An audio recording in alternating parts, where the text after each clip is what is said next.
Buenos días con docentes y compañeros que estén visualizando nuestra exposición. Somos el grupo número 4.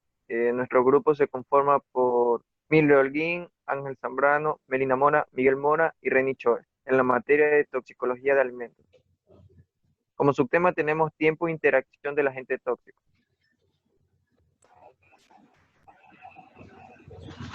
El efecto de un agente tóxico sobre un sistema biológico se traduce a una alteración del equilibrio fisiológico, homeostasis, autorregulación propia del organismo, por lo que una intoxicación es una enfermedad.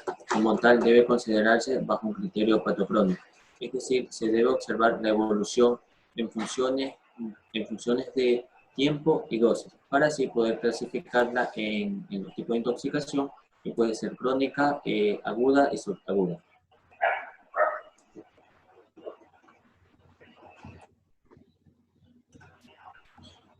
En, en pocas palabras, la intoxicación es la reacción del organismo que tiene ante la presencia de una sustancia tóxica. Y las formas de ingreso de estas sustancias, entre muchas que existen, se clasifican en cuatro principales, que son la vía digestiva, que es el ingreso de esta sustancia a través del sistema digestivo como tal.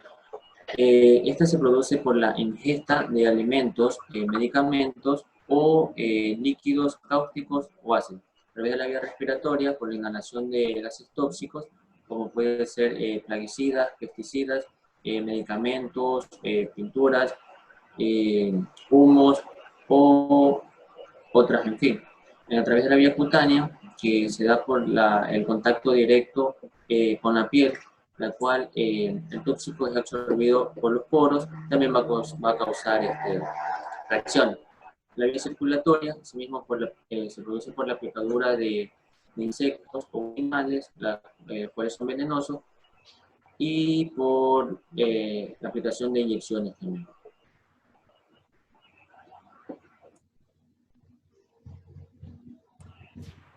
La intoxicación aguda, se considera que la intoxicación es aguda cuando los síntomas clínicos aparecen tras una exposición reciente a una dosis potencialmente tóxica de una sustancia química o por la exposición hacia un agente xenobiótico que produce una manifestación casi inmediata, en ocasiones en minutos, con una sola administración del tóxico, lo cual el organismo, al poseer eh, una función de excreción, eliminación de toxinas del cuerpo, pero si se da un ingreso de sustancias en altas proporciones o dosis, este no va a poder eliminarlo. Entonces puede llegar a causar la muerte de la persona que ha sido intoxicado o que ha consumido o que ha ingresado el tóxico a su organismo.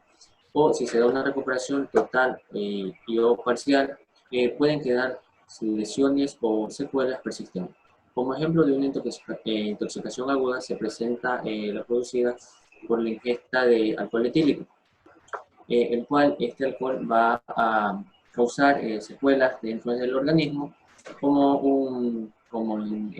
va pérdida de conciencia, convulsiones, dificultades para respirar, náuseas, vómitos, diarreas, quemaduras alrededor de la boca, pérdida de la visión, pérdida de capacidad auditiva, entre otros.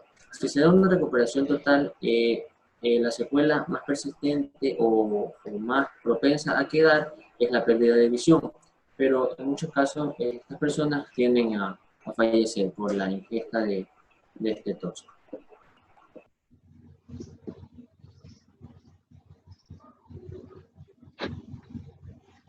La intoxicación subaguda no implica un menor grado de gravedad de la intoxicación aguda, sino que se presenta una evolución de la intoxicación con trastornos subclínicos. Aunque este tipo de intoxicación requiere la administración repetitiva del tóxico, al inicio no se presentan trastornos visibles. Sin embargo, a corto plazo se pueden presentar evidencias de la intoxicación y algunos toxicólogos consideran que para que se presenten estas, se debe poner el sistema biológico al tóxico en un lapso que puede variar de un mes a 3 meses.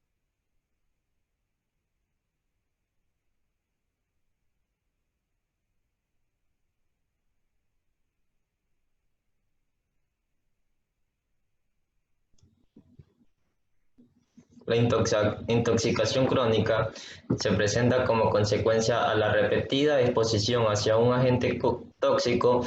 Esta absorción se produce con cantidades relativamente pequeñas del tóxico, que por sí mismo no producen trastornos visibles en un inicio, pero la acumulación de agentes xenobióticos en el organismo, normalmente en un órgano o tejido específico. Con el transcurso del tiempo se presentan estados patológicos y en la mayoría de los casos son irreversibles. Actualmente, la intoxicación crónica es bastante frecuente como consecuencia, entre otros factores, el mal uso de medicamentos, el ambiente contaminado, mayor contacto con productos industriales y plaguicidas.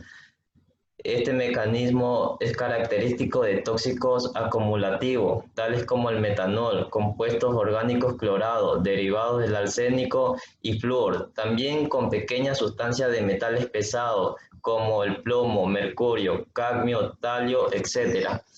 Este tipo de toxicidad es frecuente en el medio laboral y también tiene importancia en toxicología alimentaria y toxicología ambiental.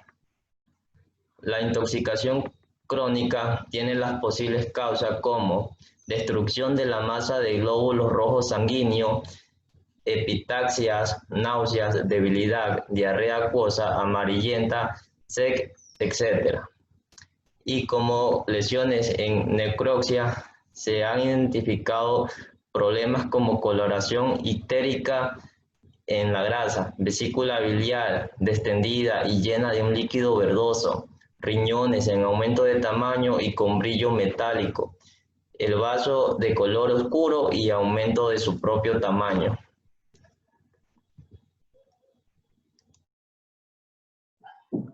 En cuanto a la excreción del agente tóxico, tenemos que la excreción de sustancias tóxicas se da por medio de la orina, la bilis, las heces o incluso el aire que expiramos. Otras vías en las que se expulsan las sustancias tóxicas, pero en menores proporciones, son la leche materna, el sudor y la saliva. Y aunque las cantidades de excreción no son muy considerables, se deben tomar en cuenta porque pueden acarrear consecuencias, por ejemplo, en las madres lactantes que hayan sido drogadictas o alcohólicas. Este ejemplo también se puede comparar con la presencia de aflatoxinas en la leche vacuna por consumo de piensos contaminados. Siguiente. La mejor vía de excreción de sustancias tóxicas es mediante la orina. El riñón es el órgano encargado de filtrar las sustancias tóxicas y las elimina por la misma ruta en la que elimina las sustancias endógenas. Las sustancias endógenas son aquellas sustancias de desecho producidas por el cuerpo. Por ejemplo, el dióxido de carbono es una sustancia de desecho producida por la obtención de energía a través de los alimentos. Definimos como excreción al proceso biológico en el que se eliminan sustancias tóxicas. Los riñones son los órganos encargados de filtrar y eliminar toxinas. Dentro de los riñones tenemos las pirámides renales, que son estos triángulos que podemos observar en la ilustración, y entre la parte exterior del riñón y los triángulos renales tenemos las nefronas. Las nefronas son organelos que se encargan de la filtración de las sustancias tóxicas. Un riñón humano tiene alrededor de 1 millón de nefronas. Dentro de la nefrona se encuentran los capilares llamados glomérulos, que son los que específicamente se encargan de la filtración. Los glomérulos tienen poros de 40 angstroms, lo que permite el paso de sustancias con un peso molecular de hasta 70.000 y filtran alrededor de 125 mililitros por minuto, lo que equivale a 180 litros de sangre al día. Una vez que los glomérulos han filtrado la sangre, esta pasa a un sistema de túbulos donde se da el proceso de reabsorción. En este proceso de reabsorción se pueden reabsorber sustancias que necesita el cuerpo o también se pueden reabsorber sustancias tóxicas. El proceso de reabsorción que se da en el sistema tubular es muy dependiente del pH, por lo que se pueden eliminar xenobióticos mediante la difusión. Por ejemplo, un intoxicado por barbitúrico se puede tratar mediante la alcalinización utilizando bicarbonato, o para forzar la eliminación de aminas se puede acidificar con cloruro amónico.